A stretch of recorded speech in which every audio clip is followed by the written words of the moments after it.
আসসালামু আলাইকুম রহমতুল্লাহি ওবরাকাতুহ। প্রিয় শিক্ষার্থী বন্ধুরা, আশা রাখি ভালোই আছেন। আমিও আপনাদের দোয়া আল্লাহর রহমতে ভালোই আছি।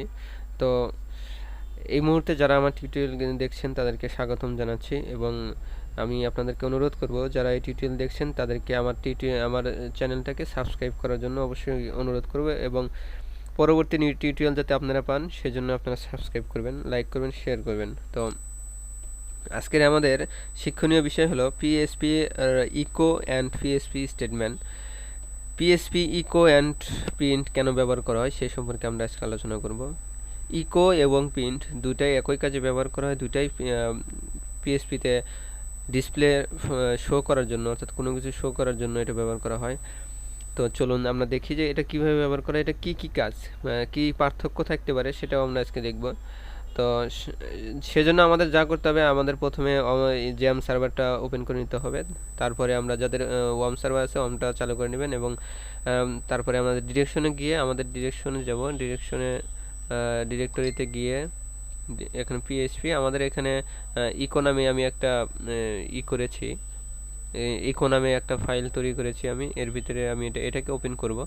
তো এটাকে ওপেন করার জন্য আমি এখানে প্রথমে যা করব, প্রথমে আমি ইকো দিয়ে আমি দেখাচ্ছি ইকোর কি কাজ। ইকো মানে আমরা কোনো কিছু শো করানোর জন্য যেটা ব্যবহার করা হয় সেটা আমরা ইকো মানে ব্যবহার করা হয়। তাহলে ইকো আমি ডাবল কোটেশন দিলাম, এবং শেষে আপনাকে অবশ্যই সেমিকোলন দিয়ে শেষ করতে হবে। তো এর ভিতরে আমি যা লিখবো সেটা স্ট্রিং আকারে গণ্য করা হবে। তাহলে আমরা এখানে লিখি যে P learn with PHP language, learn with PHP language. তো আমি এটা লিখলাম। এটা যদি আমি এখন শো করাতে যাই তাহলে আমি কন্ট্রোল এস দিয়ে সেভ করলাম। সেভ করার পরে আমাকে ব্রাউজারে গিয়ে আমি এখানে লিখবো যে আমাদের ফাইলটা কোথায় আছে, লোকাল হোস্ট, তার ভিতরে আছে পিএইচপি নামে একটা ফোল্ডার আছে, তার ভিতরে আমি এখানে যদি লিঙ্কটা দিই, আমি এখানে দেখতে পারি ইকো নামে আমি এখানে দেখতে পাচ্ছি লার্ন উইথ পিএইচপি ল্যাঙ্গুয়েজ।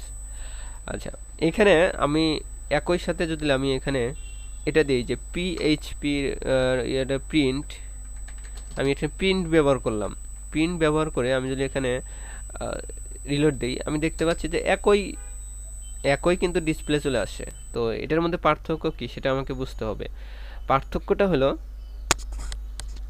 পার্থক্যটা একটাই, সেটা হলো একাধিক স্ট্রিং যদি একটা ইকোর মধ্যে লিখতে চান তাহলে সেটা প্রিন্ট করবে, কিন্তু প্রিন্টে যদি আপনি একাধিক স্ট্রিং ব্যবহার করেন সেক্ষেত্রে আপনি কিন্তু এটা ইরর দেখাবে। তো আমি লাইভে দেখাচ্ছি আপনাদের। তো এখানে আমি প্রথমে ইকো, এখানে প্রিন্ট আছে, প্রিন্ট দিয়েই দেখাই। প্রথমে আমি একটা স্ট্রিং নিয়েছি, পরবর্তীতে আমি আরও একটা যদি স্ট্রিং নিতে চাই, যেমন আমি আর একটা স্ট্রিং নিলাম হলো যে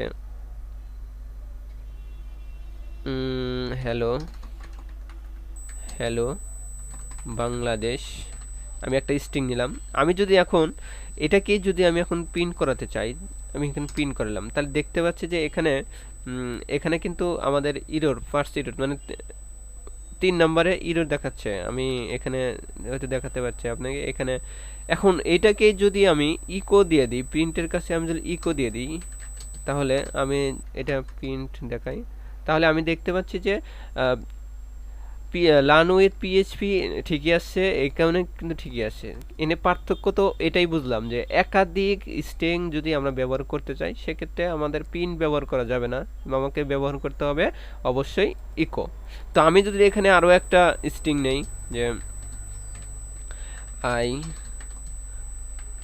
লাভ পিএইচপি প্রোগ্রাম, আমি এটাও যদি আমি নেই তাহলে আমি দেখতে পাচ্ছি এখানে একটু আমি স্পেস দিয়ে রাখি, এখানে এদেরকে এখানে একটা স্পেস দিলে ভালো হবে।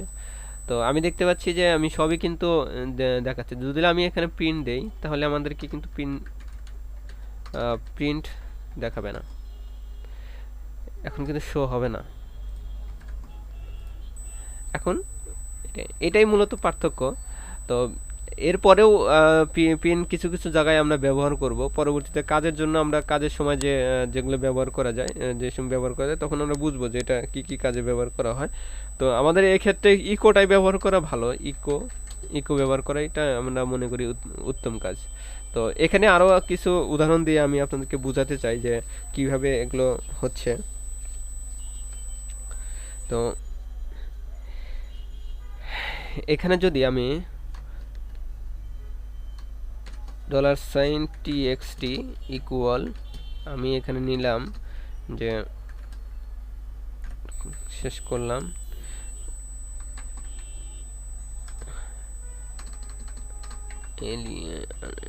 লার্ন পিএইচপি নিলাম। নেওয়ার পরে এটাকে যদি আমি এখন প্রিন্ট করাতে চাই, ধরুন যে এটা আমি ইকো আমি দিলাম ডাবল কোটেশনের ভিতরে, আমি এখানে শেষ করে নিলাম, আর এখানে একটা ডট দিলাম, ডট দিয়ে আমি দুইটা ডট দিয়ে আমি এখানে আবার শেষ করলাম। এখানে আমি ডট দিলাম কেন, এটাকে আমি কনকাট করলাম। কনকাট মানে যে আমি একটা জিনিস লিখবো এখানে স্ট্রিং, যেমন আমি এখানে দিলাম যে h1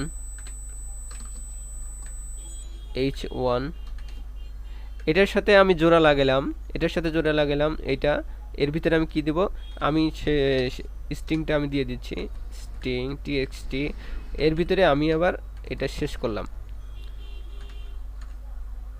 h1টা শেষ করে দিলাম।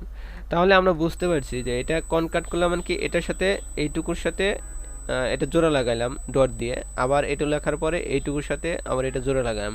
অর্থাৎ ডট ব্যবহার করা হয় জন্য, যে কনকাট করার জন্য আমাদের এই ডটটা ব্যবহার করা হয়।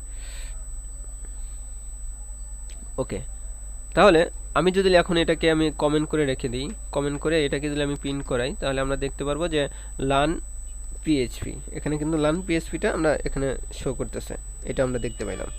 আচ্ছা, এটাই মূলত আমাদের পিএসপির ইকো অ্যান্ড প্রিন্টের মধ্যে পার্থক্য। তো আমরা এখানে বুঝলাম যে প্রিন্টের মধ্যে এবং ইকোর মধ্যে পার্থক্য হলো আমাদের একাধিক স্ট্রিং ব্যবহার করার জন্য আমাদের কি করতে হবে, ইকো ব্যবহার করতে হবে, এবং জাস্ট ওয়ান স্ট্রিং মানে একটা স্ট্রিং ব্যবহার করার জন্য আমরা প্রিন্ট ব্যবহার করব।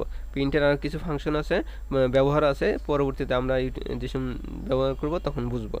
তো এটাই মূলত আমাদের প্রিন্টের ব্যবহার আর এবং ইকোর ব্যবহার। তো পরবর্তী টিউটোরিয়াল দেখার আমন্ত্রণ জানাচ্ছি সবাইকে।